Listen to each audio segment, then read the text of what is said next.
So this happy pic of me was taken in 1999. I was a senior in college, and it was right after dance practice. I was really, really happy. And I remember exactly where I was about a week and a half later. I was sitting in the back of my used minivan in a campus parking lot when I decided that I was going to commit suicide. And I went from deciding to a full-blown planning very quickly. And I came this close to the edge of the precipice. It's the closest I've ever come. And the only reason I took my finger off the trigger was thanks to a few lucky coincidences. And after the fact, that's what scared me the most, the element of chance. So I became very methodical about testing different ways that I could manage my ups and downs, which has proven to be a good investment. Many normal people might have, say, 6 to 10 major depressive episodes in their lives. I have bipolar depression, runs in my family. I've had 50 plus at this point, and I've learned a lot.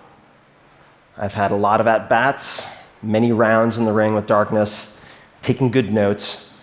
So I thought rather than get up and give any type of recipe for success or highlight reel, I would share my recipe for avoiding self-destruction, and certainly self-paralysis.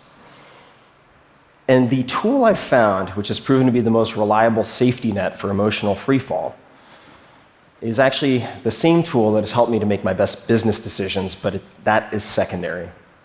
And it is Stoicism. That sounds boring. You might think of Spock, or might conjure an image like this. A cow standing in the rain. It's not sad. It's not particularly happy. It's just an impassive creature taking whatever life sends its way. You might not think of the ultimate competitor, say Bill Belichick, head coach of the New England Patriots. He has the all-time NFL record for Super Bowl titles. And Stoicism has spread like wildfire in the top of the NFL ranks as a means of mental toughness training in the last few years. You might not think of the founding fathers, Thomas Jefferson, John Adams, George Washington, to name but 3 students of Stoicism. George Washington actually had a play about a Stoic. This was Cato, a Tragedy, performed for his troops at Valley Forge to keep them motivated. So why would people of action focus so much on an ancient philosophy? This seems very academic. And I would encourage you to think about Stoicism a little bit differently, as an operating system for thriving in high-stress environments, for making better decisions. And it all started here, kind of, on a porch. So around 300 BC, in Athens, someone named Zeno of Citium taught many lectures walking around a painted porch, a stoa, that later became Stoicism. And in the Greco-Roman worlds, people used Stoicism as a comprehensive system for doing many, many things. But for our purposes, chief among them was training yourself to separate what you can control from what you cannot control, and then doing exercises to focus exclusively on the former. This decreases emotional reactivity, which can be a superpower. Conversely, let's say you're a quarterback, you miss a pass, you get furious with yourself, that could cost you a game. If you're a CEO and you fly off the handle at a very valued employee because of a minor infraction, that could cost you the employee. If you're a college student who, say, is in a downward spiral and you feel helpless and hopeless, unabated, that could cost you your life. So the stakes are very, very high. And there are many tools in the toolkit to get you there. I'm going to focus on one that completely changed my life in 2004. And it found me then because of 2 things. A very close friend, young guy my age, died of pancreatic cancer unexpectedly. And then my girlfriend, who I thought I was going to marry, walked out.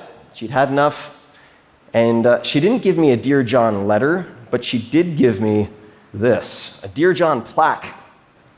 I'm not making this up, I've kept it. Business hours are over at 5 o'clock. She gave this to me to put on my desk for personal health because at the time I was working on my first real business. I had no idea what I was doing. I was working 14-plus hour days, 7 days a week. I was using stimulants to get going.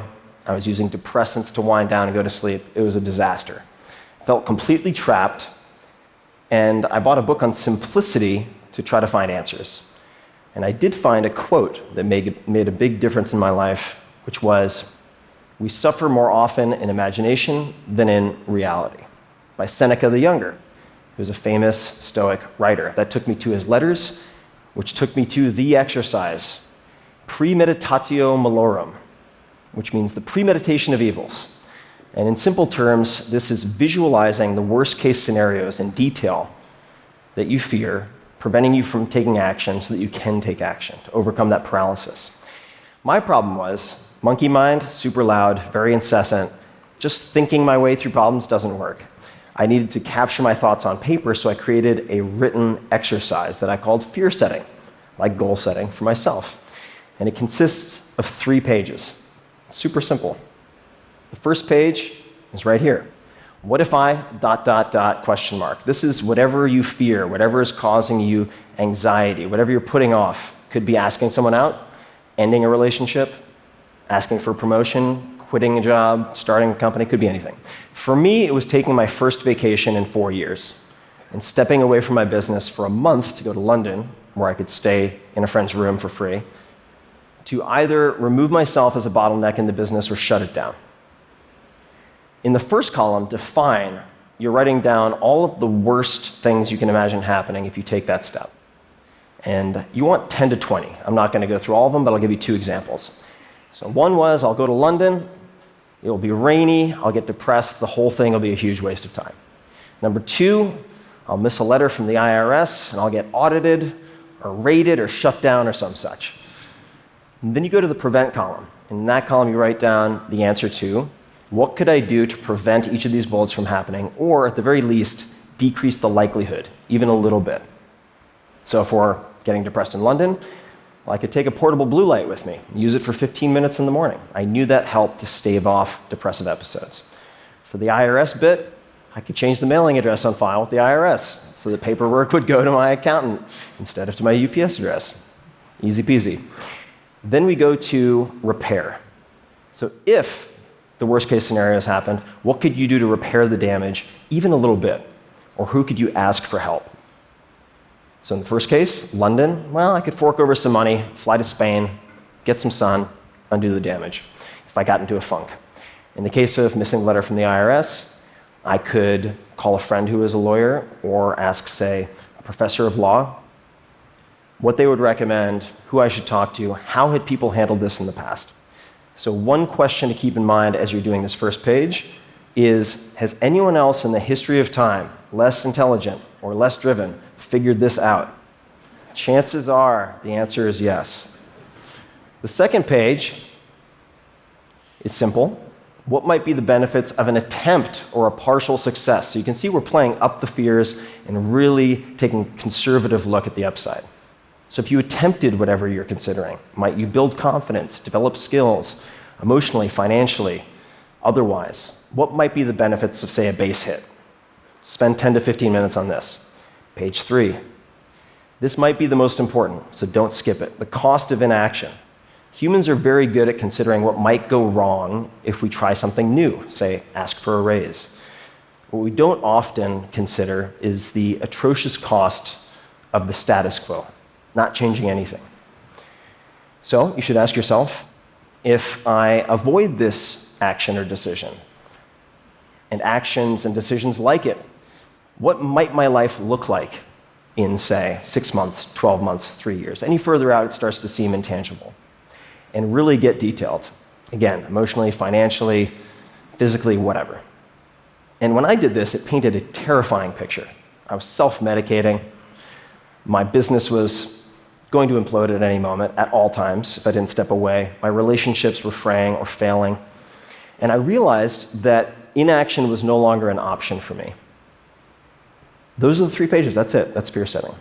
And after this, I realized that on a scale of 1 to 10, 1 being minimal impact, 10 being maximal impact, if I took the trip, I was risking a 1 to 3 of temporary and reversible pain for an 8 to 10 of positive, life-changing impact that could be semi-permanent.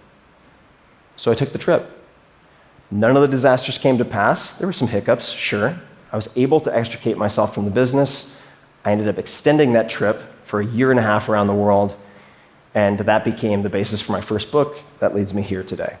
And I can trace all of my biggest wins and all of my biggest disasters averted back to doing fear setting at least once a quarter. It's not a panacea. You'll find that some of your fears are very well-founded, but you shouldn't conclude that without first putting them under a microscope. And it doesn't make all of the hard times, the hard choices easy, but it can make a lot of them easier. So I'd like to close with a profile of one of my favorite modern-day Stoics. This is Jerzy Gregorek. He is a 4-time world champion in Olympic weightlifting, political refugee, published poet, 62 years old. He can still kick my ass and probably most asses in this room. He's an impressive guy. I spend a lot of time on his stoa, his porch, asking life and training advice. He was part of the Solidarity in Poland, which was a nonviolent movement for social change that was violently suppressed by the government. He lost his career as a firefighter. Then his mentor, a priest, was kidnapped, tortured, killed, and thrown into a river. He was then threatened. He and his wife had to flee Poland, bounce from country to country until they landed in the US with next to nothing, sleeping on floors. He now lives in Woodside, California, in a very nice place. And of the 10,000 plus people I've met in my life, I would put him in the top 10 in terms of success and happiness. And there's a punchline coming, so pay attention. I sent him a text a few weeks ago asking him, had he ever read any Stoic philosophy? And he replied with 2 pages of text. This is very unlike him. He is a terse dude. And not only was he familiar with Stoicism, but he pointed out for all of his most important decisions, his inflection points, when he stood up for his principles and ethics, how he had used Stoicism and something akin to fear setting, which blew my mind. And he closed with 2 things. Number 1, he couldn't imagine any life more beautiful than that of a Stoic. And the last was his mantra, which he applies to everything, and you can apply to everything. Easy choices, hard life. Hard choices, easy life. The hard choices, what we most fear doing, asking, saying, these are very often exactly what we most need to do. And the biggest challenges and problems we face will never be solved with comfortable conversations, whether it's in your own head or with other people. So I encourage you to ask yourselves, where in your lives right now might defining your fears be more important than defining your goals? Keeping in mind all the while the words of Seneca, we suffer more often in imagination than in reality. Thank you very much.